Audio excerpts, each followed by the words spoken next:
but she gets it and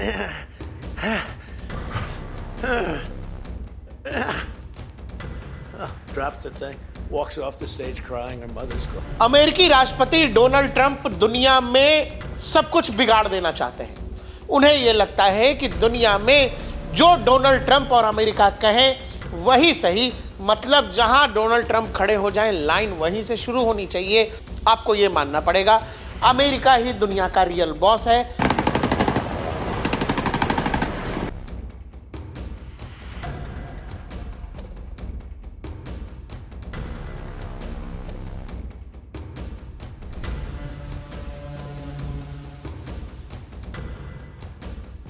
But she gets it and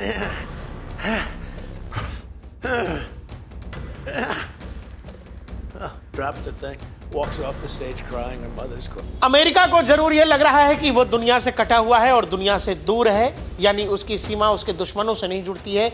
लेकिन जब दुनिया जलेगी तो आग की तपिश तो अमेरिका तक जाएगी। अमेरिकी राष्ट्रपति डोनाल्ड ट्रंप दुनिया में सब कुछ बिगाड़ देना चाहते हैं। दुनिया का एक अपना नियम है, वो चाहे व्यापारिक हो, वो चाहे आर्थिक हो या आपसी संबंध हो। सभ्यता संस्कृति के लिहाज से भी दुनिया में कुछ नियम माने और जाने जाते हैं, लेकिन डोनाल्ड ट्रंप कुछ भी मानने को तैयार नहीं है। उन्हें यह लगता है कि दुनिया में जो डोनाल्ड ट्रंप और अमेरिका कहें वही सही, मतलब जहां डोनाल्ड ट्रंप खड़े हो जाएं लाइन वहीं से शुरू होनी चाहिए। और ये नया नियम वो दुनिया को दिखाना चाहते हैं, और दिखाना ही नहीं, वो दुनिया को मनवाना भी चाहते हैं कि दुनिया वंस फॉर ऑल ये मान जाए कि अमेरिका जो कर रहा है, अमेरिका जो करेगा और अमेरिका ने जो किया वही सही है। सही और गलत के बीच का फर्क डोनाल्ड ट्रंप खत्म कर देना चाहते हैं। वो कुछ भी मानने को तैयार नहीं है डोनाल्ड ट्रंप। और ये जो भाई साहब आपको दिखाई दे रहे हैं, इनका नाम है जेम्स मुनरो। डोनाल्ड ट्रंप का ये कहना है कि मुनरो डॉक्ट्रिन जो है अब डोनरो डॉक्ट्रिन हो गई है। मुनरो डॉक्ट्रिन क्या थी? मुनरो डॉक्ट्रिन ये थी जिसमें अमेरिका, कहने का मतलब ये रहा यूनाइटेड स्टेट्स, और यूनाइटेड स्टेट्स से रिलेटेड ये जितने भी हैं, मैक्सिको, ब्राजील, बोलीविया, कोलंबिया, ये वेनेजुएला, ये सब बैकयार्ड हैं। का मतलब अमेरिका का बैकयार्ड, मतलब अमेरिका का बगीचा कह ले, अमेरिका का इलाका कह ले। और इसमें एक थ्योरी ये कही गई कि ये जो पूरा इलाका है, ऊपर से लेकर कनाडा से लेकर ये पूरा इलाका, यहाँ पर यूरोप को इन इलाकों में दखल अंदाजी नहीं करनी चाहिए। उस दौर में अमेरिका की इतनी ताकत थी नहीं। फिर 90s में जब रूजवेल्ट आए, उन्होंने इसको मजबूती से लागू किया और साथ ही ये तय किया कि यूरोप को अपने इलाकों में दखल अंदाज करना चाहिए। वो इलाके जो अमेरिका के प्रभाव वाले हैं उन पर यूरोप को ध्यान नहीं देना चाहिए, यानी अमेरिका का इलाका, अमेरिका के नियम। अमेरिका इन देशों को, वो चाहे वेनेजुएला हो, कोलंबिया हो, पेरू हो, इसको अपने प्रभाव वाला मानता है। और डोनाल्ड ट्रंप जब वेनेजुएला में अमेरिकी फोर्सेस घुसती है आज के दौर में 21वीं सदी में, आप समझिए एक राष्ट्राध्यक्ष को, ये आदमी कोई आतंकवादी नहीं है, ये आदमी चुना हुआ राष्ट्रपति है। और उसको जिस तरह से अमेरिका में परेड कराया गया, कभी पट्टी बांधकर दोनों हाथों में हथकड़ी, उसकी पत्नी के साथ उसको, निकोलस मादुरो को उसके बेडरूम से निकाला गया, ये दुनिया में क्या मैसेज दे रहा है? ये किसी के भी साथ हो सकता है, किसी भी राष्ट्राध्यक्ष के साथ अमेरिका करने की ताकत रखता है, और दुनिया के किसी भी देश के साथ हो सकता है।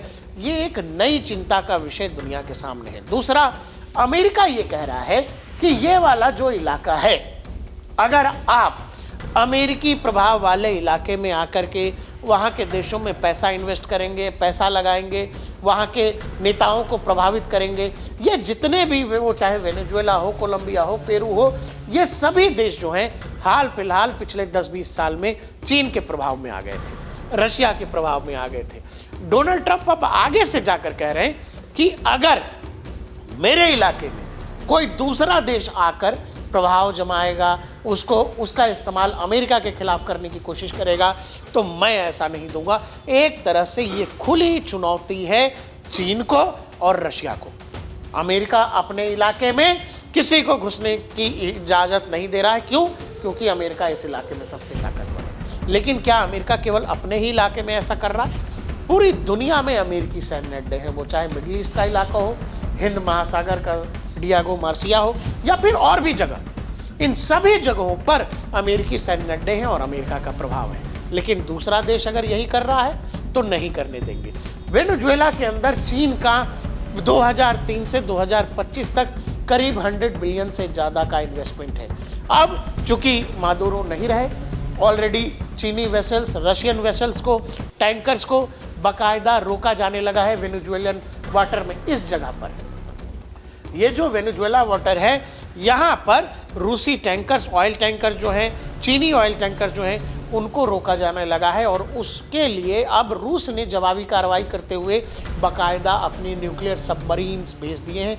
ये विजुअल देखिए कि किस तरह से रूसी ऑयल टैंकर को रोका गया और उस पर अमेरिकी कमांडोज हेलीकॉप्टर से लैंड कर रहे हैं।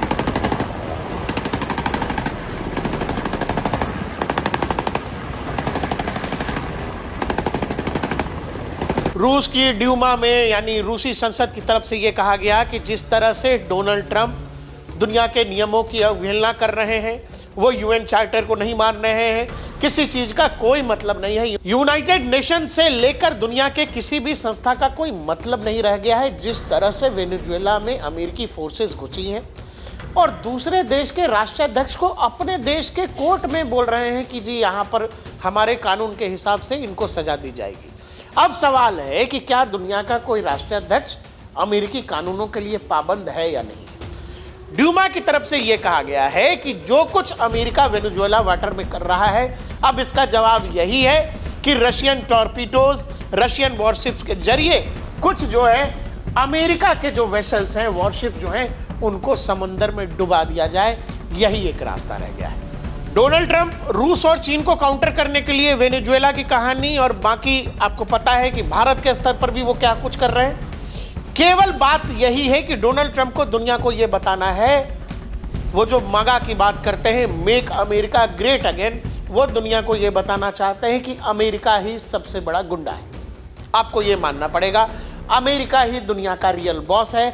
आपको ये मानना पड़ेगा। हमें कोई फर्क नहीं पड़ता कि आप चीन हैं, रशिया हैं या भारत हैं, आपको ये मानना पड़ेगा, और नहीं तो मैं कुछ भी कर सकता हूं। डोनाल्ड ट्रंप दुनिया को एक साथ दो चीजों मनवाना चाहते हैं। एक तो जो मुनरो नीति मैंने कहा कि जो वो कह रहे हैं कि ये डोनरो नीति में तब्दील हो गई है, उनका वेनेजुएला में घुसना ये कहलाता है।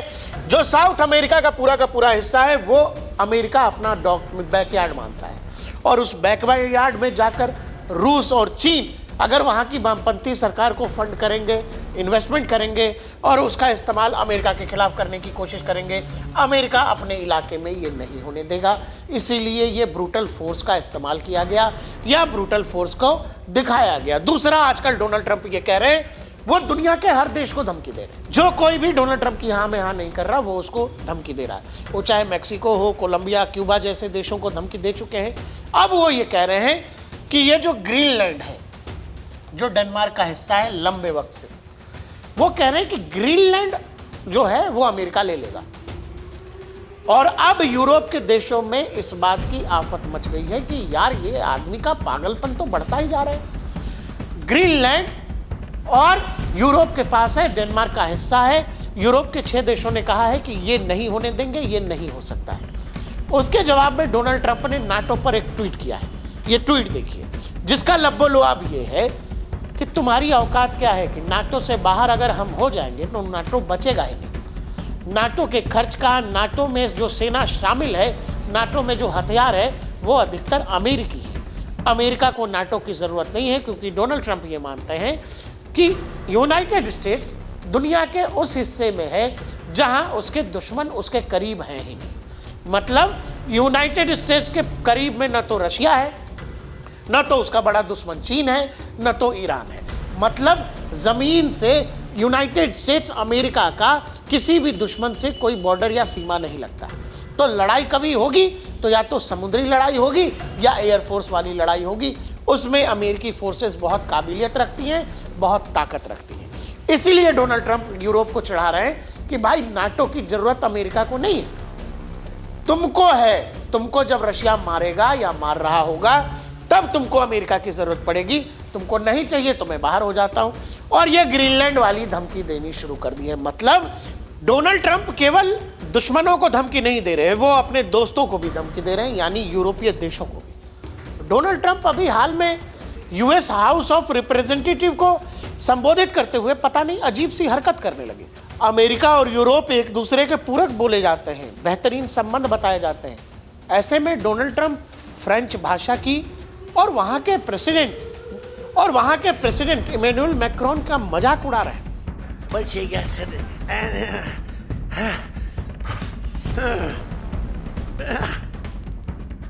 drops the thing, walks off the stage crying. Her mother's crying. America की हरकत, यूरोपीय देशों का यूक्रेन में जो कुछ रोल है उसको लेकर पुतिन बेहद गुस्से में है। जहां ड्यूमे ने कहा कि बकायदा टॉर्पीडो से अमेरिकी शिपों को जला दो, तबाह कर दो, दूसरी तरफ पुतिन ये कह रहे हैं कि हमारे पास और अमेरिका के पास तो अर्ली वार्निंग सिस्टम है। Подумать, а вот вы про европейцев вы говорите, логика всякая возможна. Значит, ну, если, дай бог, дойдет до каких-то ударов, то все же должны понимать, что вот у России есть система СПРН, система по предупреждению, раннего предупреждения о ракетном нападении. У США есть. Больше в мире нигде такой системы развитой нет. У нас есть. В Европе развитой системы нет. Они в этом смысле более или менее беззащитны. Это первое. Второе, мощность ударов. У нас наши тактические... बाकी रशिया के पास इतने टैक्टिकल न्यूक्लियर वेपन्स हैं कि हम यूरोप को जला देंगे। दूसरी तरफ चीन के विदेश मंत्रालय ने भी एक तरह का वार्निंग जारी किया है कि अमेरिका जो कर रहा है वो ठीक नहीं कर रहा है। अमेरिका लक्ष्मण रेखा को पार कर रहा है जो दुनिया के हितों में नहीं है। दुनिया भर से वेनेजुएला पर अमेरिकी अटैक को लेकर अभी तक अलग अलग रिएक्शन आ ही रहे हैं। विदेश मंत्री जयशंकर ने इशारों में यह कह दिया कि दुनिया के देश केवल ज्ञान देते हैं, लेकिन जब अपनी बात आती है तो केवल अपने हितों की सोचते हैं। वेनेजुएला पर अमेरिकी अटैक ने बहुत सारे लूप होल्स को खोल कर रख दिया है। वेनेजुएला के पास भी चीनी एयर डिफेंस HQ-9 था जो पाकिस्तान के पास था, और इसके अलावा उसके पास S-300 भी था। बताया यह जा रहा है कि अमेरिका ने इन एयर डिफेंस को अंधा कर दिया था या इनको कॉम्प्रोमाइज कर दिया था। वेनेजुएलन आर्मी को यह पता ही नहीं लगा कि अमेरिकी फोर्सेस 150 से ज़्यादा फ्लाइट्स के साथ, एयरफोर्स के साथ वो उनके एयर स्पेस में ऑपरेशन को अंजाम दे रहे हैं और उनके एयर डिफेंस चौकन्ना नहीं हो सके, एक्शन नहीं ले सके। यानी बड़ा सवाल चीनी इक्विपमेंट्स पर और रशियन इक्विपमेंट्स पर, एयर डिफेंस पर। इस दौरान अमेरिकी फोर्सेस ने एक तरह का सवालिया निशान उठा दिया। दूसरी तरफ नॉर्थ कोरिया वाले किम जोंग उन ने कहा कि भाई अगर अमेरिका से बचना है, अगर अमेरिका की गुंडागर्दी से बचना है तो आपके पास परमाणु बम होना ही चाहिए। और जिस समय वेनेजुएला में अमेरिकी फोर्सेस अटैक कर रही थी उसी समय नॉर्थ कोरिया मिसाइल का टेस्ट कर रहा था। दूसरी तरफ जब आप देखेंगे, अब तक तो आप जान भी गए होंगे, वेनेजुएला के पास इतना तेल है जो लगभग चीनी इकोनॉमी के बराबर है। अगर इन तेल की कीमत आज के दौर में, आज की तेल की कीमतों के हिसाब से समझे तो कुल मिलाकर डोनाल्ड ट्रंप ने दुनिया का बैलेंस बिगाड़ कर रख दिया है। दुनिया में एक तरह का हथियारों का होड़ शुरू हो सकता है, एक ऐसा कंपटीशन जिसका कोई अंत नहीं है, और ये लगातार एस्केलेट होते होते विश्व युद्ध की शक्ल ले सकता है। अमेरिका को जरूर ये लग रहा है कि वो दुनिया से कटा हुआ है और दुनिया से दूर है, यानी उसकी सीमा उसके दुश्मनों से नहीं जुड़ती है।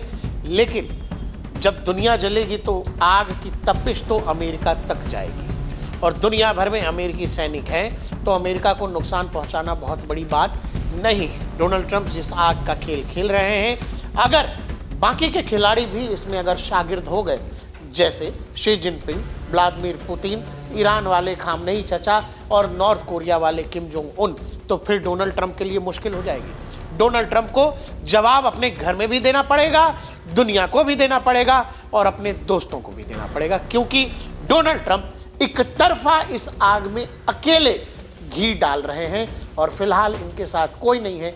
बाकी के लोग अगर सम्मिलित हो गए तो फिर इस आग को तबाही में बदलते देर नहीं लगेगी। डोनाल्ड ट्रंप दुनिया का पूरा इकोसिस्टम बिगाड़ कर रख देना चाहते हैं, केवल इसीलिए कि वो अमेरिकी सुपरमेसी, या यूं कह ले कि वो डोनाल्ड ट्रंप की डोनरो नीति को दुनिया को ये बताना चाहते हैं कि अब कुछ भी नहीं, केवल डोनरो नीति चलेगी। देखते रहिए DNP इंडिया, हर खबर भरोसे के साथ।